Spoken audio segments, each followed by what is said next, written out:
Are you confident with Tua as the franchise quarterback there in Miami? Because we know this is a very good team. I'd like to put it a certain way.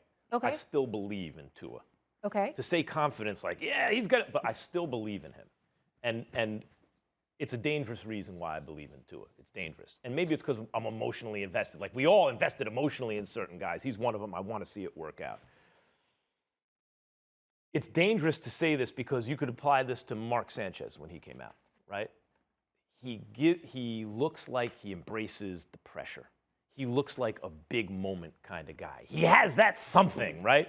Usually those guys don't pan out. It's wish casting. You want it to be true for him, but it's not. Sometimes those guys can wind up in a good position, though. Like, it's one of the reasons Baker Mayfield went one. He had something about him. He reminded us of Johnny Football gone right. And he was in a bad spot for a couple of years, and he looked bad. Now he's in a good spot, and he looks good. Does it mean that Baker Mayfield's a great quarterback? No.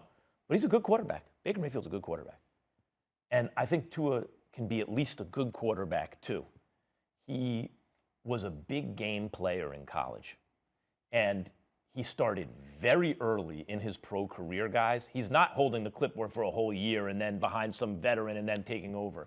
He was thrown to the Wolves early off a catastrophic injury where he didn't see action for a long time and physically was probably also affected. Now, he's a guy who, coming out, it wasn't like he has the greatest, most accurate arm. We were talking about him like he could be a left-handed Drew Brees. But a lot of that was because he would put his arm around Nick Saban like, oh, look at this young kid, embraces the big moment, seems to have that presence. But I'll tell you what, for a guy thrown to the Wolves coming off a catastrophic injury, he didn't cement his claim as I am a franchise quarterback. He didn't lose the job either. He got sat a couple times, but it's still going. And what's the last thing we saw from him in the preseason? Looked pretty good. He looked pretty good. He completed all of his passes. He looked good. He led them on drives. They scored on those drives. Am I moving off Tua, superstar? Yes. I don't see, like I see Justin Herbert and I see superstar. I see Joe Burrow, I think he's going to be a superstar. I don't look at Tua and think superstar. But do I look at Tua and think the way I feel about Baker Mayfield now? Like, he could be good. I do. I think he could be a good quarterback. Well, Max, it's no secret that when you talk about Tua Tagovailoa, right, you look at him at college. He was throwing to an all-star lineup. He had all-star players around him. And the thing that I was worried about when he was coming out of college is throwing with anticipation and throwing inside of tight windows, right? That was my MO on Tua coming out of the draft. Now, you move into his rookie year last year. What was the story still? Anticipation, processing the information, understanding what's going on the football field, and understanding in the NFL, if a receiver is side by side with the DB at that level, that's open, Max. That's open. You got to give him opportunity. Open, yep. And I think it was the Raiders game, right, where Fitzmagic came in. And was it the Raiders game they played that night? It's national televised games. I believe it was the Raiders game. Molly, do you recall offhand? I think it may have been the Raiders, right? And Fitzmagic is throwing with anticipation, right? Throwing with anticipation, hitting guys before they're actually making their cuts and that whole ordeal. You look at these clips that you're seeing right now on ESPN, most of these receivers are what? Raiders game, yeah, I looked it up. They're wide open, Max. Right. These guys are wide open. So I will be confident in Tua when I see him throw with anticipation, process defenses correctly on a consistent basis. Does it make any difference to you that he was starting as a rookie? No, it doesn't. No, it doesn't. Because so why do we say things like, and why do so many, and it sounds right to me, and I see the evidence of guys sitting behind the starter for the year, even when they're drafted very high, even when they're drafted 1 overall, and them seeming to have a smoother transition once they start in year 2?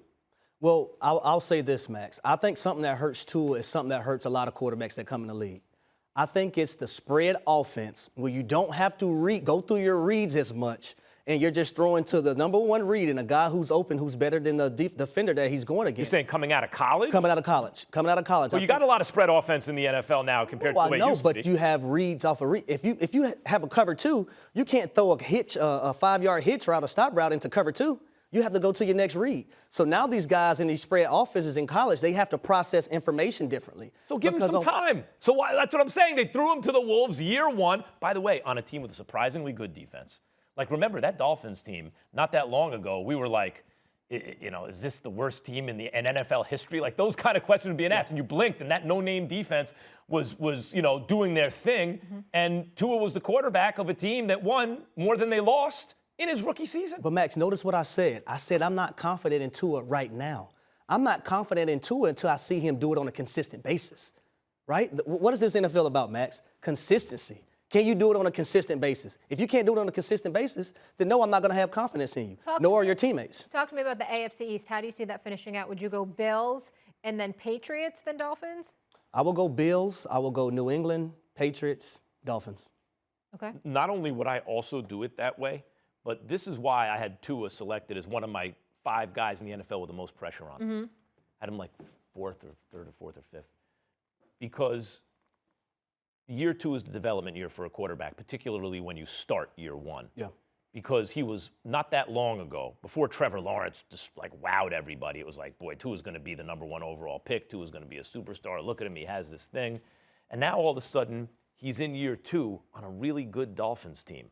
Like if you had an excellent quarterback on the Dolphins, we wouldn't be sitting here going, well, the Bills are number 1 in that division. They'll be contending. Yeah, right. To go to the Super Bowl. And what I'm saying is, I'm not sure that the Dolphins won't be better. Like, let's see what happens. That's what I mean. He's in year 2 now. Year 2 hasn't already happened yet. So here's my question. I got a question for both of y'all.